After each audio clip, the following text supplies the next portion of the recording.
Hey guys, it's Lee. I am here for my week 13 post-op check-in for vertical sleeve gastrectomy. Unlucky number 13. And I've got the week to go along with it. Let me do my spiel. I was sleeved on July 13, 2016 in Atlanta, Georgia by Dr. Paul Maswick at Northside Hospital. Today is October 12th, 2016, and I'm 13 weeks out. My highest weight was 288. Date of surgery was 269. Last week, I was 223.6. As of this morning, 221.6. So I'm still in the 220s. They're holding on to me for dear life, but that's a loss of 2 pounds from last week, so it's still a loss. And I'm down 47.4 pounds from surgery and 66.4 pounds overall. And I have officially lost 52% of my excess weight, so we're over halfway. And hopefully, at this rate, I will at least be below 220 by next week. It's been kind of a crappy day. I had a leak in my plumbing, and I bought a home warranty, so I made my claim. And it's with Choice Home Warranty, by the way, so stay away from them. And first the plumber came out and he's like, well, any other plumber can cut this little hole in your ceiling to access this, but they won't let us. So you have to pay somebody to come out and do that. So I had to pay somebody to come out and do that. And subsequently patch it up. Well, he finally comes back today, once the hole's cut, to fix it. And they're denying my claim for no good reason. They say, well, the pipe was leaking due to corrosion. The plumber stood right there with the phone on speaker. And he's like, I never said that. You guys asked if there's a green spot on it, and I said yes. That's when the water hits the copper and it oxidizes. That's not corrosion. So I filed complaints with the Better Business Bureau, the New Jersey Attorney General, because they're based out of New Jersey, is where their home office is, and the Consumer Affairs website. So we shall see, but that was an extra $200 out of pocket today. I wasn't expecting, so a little perturbed, but it's kind of par for the course this week. Last week I kind of gave y'all a little glimpse into the life of me and my daddy dearest. Surprise, surprise, he made a liar out of me. He called me back. He asked me one question. He asked one thing about me. He asked if I was married or seeing anybody. Then he proceeded to talk about himself for 45 minutes. And I guess I should maybe preface this by a little background with him. So y'all are about to get, some LeaLea dirty laundry. My parents weren't married when I was made. My mom had moved from Ohio to Florida, where she met my dad, and she got pregnant, and he just wasn't really interested in being a parent. So she moved home, and there was a bunch of family turmoil. Nobody wanted to accept her because she was an unwed mother. So, there was a bunch of crap with that. Like, my grandpa refused to even hold me until I was, 2. Stupid stuff.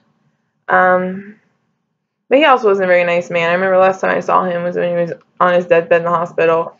I was in the 3rd grade, and I'd just gotten eyeglasses. And I was embarrassed and bashful about them. Last thing I remember of my grandpa was him calling me Four Eyes. So, he wasn't a warm and fuzzy man anyway. But back to Hurricane Tom that hit last week. He didn't have anything to do with me. He didn't even really try to come around until my mom pursued child support. And she could blame her. She was raising a kid on her own. I was a welfare baby. Makes me really proud of how far we've come since then. And that's when he started to call and threaten. He threatened that he was going to come kidnap me and abduct me if she didn't stop his child support stuff. And then he finally admitted, he's like, I haven't told my wife about her. So at this point, he's got a 4 or 5-year-old child out there, and his wife doesn't know. Which, by the way, he cheated on my mom with said wife. So she'd been around since before I was born. Once he was ordered to pay child support, he decided if he had to pay, he wanted to get his money's worth, and I had to talk to him, and he wanted visitation, blah, blah, blah, blah, blah. So I ended up in therapy as a 9-year-old. Everything was done through the therapist. She made him he would only write me letters before he was allowed to call. And then I met him for the first time when I was 11. He came up right before Christmas. And he was driving me around town in his rental car and started driving out of town. And it scared me because I remembered being, a little kid and those phone calls. I didn't know what was going on, but I knew something was, and he would also call and like hang up if I would answer the phone. And I was 5 years old. Come on. Yeah, this is not a happy story, so I apologize. Probably gonna need to turn on some Gilmore Girls after this and buck up. After that, it just scared me, and I just kind of shut down. Didn't have anything else to do with him, and till I graduated high school, and by then I was a little angry because it's like, you know what?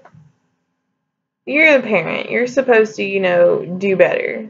So I wrote him, a scathing letter full of teenage angst, and he called me. We tried to forge a relationship. He flew me down to Florida almost every spring break in college. Funny thing was, I'd taken my half-sister one year, and they actually treated her better than they treated me, and she wasn't even their kid. And I think a lot of it, I think, had to do with my appearance, my weight. I don't think I fit into what, the perfect little picture they were trying to create. And they came to my college graduation, didn't participate in any of the festivities except come to my party, and just bragged to everyone they met about how hard we worked for this. Oh no, they were off taking vacations and buying condos in Key West and mountain houses in the North Georgia mountains, but they didn't pay for my school. They didn't do anything for me. But they sure put on a good show. And then when I moved to Atlanta after school, it's just a couple hours from where their mountain house was, and they invited me up. This is fall of 2009, and Halloween weekend they had a big party at the like the clubhouse or whatever for the little community up there, and we all went. We got turned. We had a good time. And then the serious conversation started after the party when we'd all drank way too much to be talking about anything serious. And he'd always told me that his parents weren't a fan of the fact that he wasn't married to my mom and they had a kid. And because of that, since they were strict Catholics, blah, blah, blah, they didn't want to meet me. Well, that night, not only did he tell me I was a whore just like my mom, but he told me that he lied and he'd never told his parents that he had a kid. And at this point, these were my only living grandparents. So, of course, I flipped out. I left. Haven't seen him since. So it's been 7 years this month. Ruby's causing trouble. Actually, it came up on my Facebook memories. About 4 years ago, last week, I looked up his parents, and I called them, and I introduced myself. And I found out I have 24 cousins, I have 8 aunts and uncles, and I've never met any of them, and they don't know about me. Of course, his parents were very cautious in talking to me, but I guess they called him, and he admitted it, and I'm sure they ripped him a new one. I wish I could have heard that conversation. And it was very exciting because they were talking about how they were going to, come up from Florida and meet me and how excited they were. And then Hurricane Tom hit the first time. That was probably the biggest one. I'm pretty sure he was either on drugs or drinking. but he called me and my mom, like, blew up our phones till someone answered. And he sat there and told my mom all these lies. Like, this guy's so deranged. She actually, like, accused me of trying to burn down his house. And he was also with my mom, and I finally gotten a hold of her. She clicked over and told me, and I said, no, get off the phone. And I called him. And that was probably the first time as an adult. Well, that was the first time I felt like, I guess, I could stand up to him. And so that was a very, very nasty conversation, but I got to say a lot of things that I'd been too afraid to say when I was younger. Basically, I told him he was a terrible person. He was like, they're not your grandparents. I'm like, shut the fuck up, Tom. Shut the fuck up. Actually, I swore at him, and I call him Tom. I cannot call him Dad. He hasn't been. I just told him, I said, for the past, I think it was like 26 at the time, for the past 26 years, out of our relationship, I'm the one that's had to be a grown-up. Not you. I've had to be the grown-up, and it's ridiculous. And now you can't even let me meet my family. I'm sorry you're a shitty person, but I'm entitled to meet them. And of course, he didn't see it that way. He wasn't going to see it that way. It's all about him and how he looks to other people. And he wasn't looking very good. But I don't know what all he told his parents, but they had, they called me afterward and said, well, if you're not going to have a relationship with your dad and there's going to be this drama, then we want out. Best of luck to you. Well, I found out in that 45 minutes of Hurricane Tom last week talking about himself, his dad died. So now I have no grandpa. He said that he was going to call me the next day after the storm hit, which they're in Boynton Beach, southern Florida, and from what I understand, it kind of stayed off the coast, and they didn't get it as bad there as they thought. But I haven't heard from him since. I'm not surprised, because that seems to be what he does. He comes in and he does his damage, and then off into the sunset he goes, leaving, anyone but him to be accountable for picking up the pieces. And, I can understand not being in my life. At that point, I would just have to cope with the fact that I didn't have a positive male role model to do all the things that a dad is supposed to do for a daughter. But what I can't get over is how he just has taken it so much farther than that. Not only was he not there to build me up and shape who I am as a person today, but whenever he shows up, it's like his main goal is to just tear apart everything good that I have done and every good thing I feel about myself. And I just felt really numb after talking to him. But I conveniently had already called, and I talked about this in a few videos ago. I decided to seek out therapy just for all the changes and stuff going on with me. And that appointment was this past Monday, so it was a few days after I spoke with him. And sadly, all of the other things that had kind of been on my mind and bothering me that I had wanted to go to therapy for in the first place, they were kind of minimized by what happened with him last week. And honestly, I couldn't even remember half of them to bring up, and I was bad about not taking a list. But I sat there and I cried within the first 10 minutes, and of course it was just talking about him. I didn't realize how much I had been carrying around for the past 30 years just from what he's done and who he is and how he's been. I didn't tell him about my surgery, by the way. I didn't. It's not his business. So that wasn't anything I shared. Not that he even really asked. He was so involved in talking about himself, I could have probably just, replied back, reciting names from the phone book, and he wouldn't have even caught it. But my therapist pointed out something interesting that my weight loss bestie, Kimberly, had kind of touched on before, too. when I told her about talking to him and told her about what kind of person he was, she had pointed out that all these guys that I've been dating who keep hurting me are very, very similar to my dad. And my therapist kind of confirmed, kind of built on that and confirmed that. And basically, subconsciously, I am seeking out partners that have the same qualities and personality traits and treatment toward me as my dad. And it's like subconsciously, if I can make one of them change and value me and treat me well, it breaks the cycle or something. Which, of course, they're all douchebags. They're not going to change. It's a cycle that's never going to stop.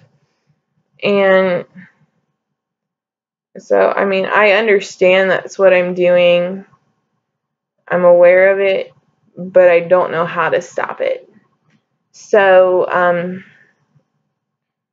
I told her that was a goal I really wanted to work on.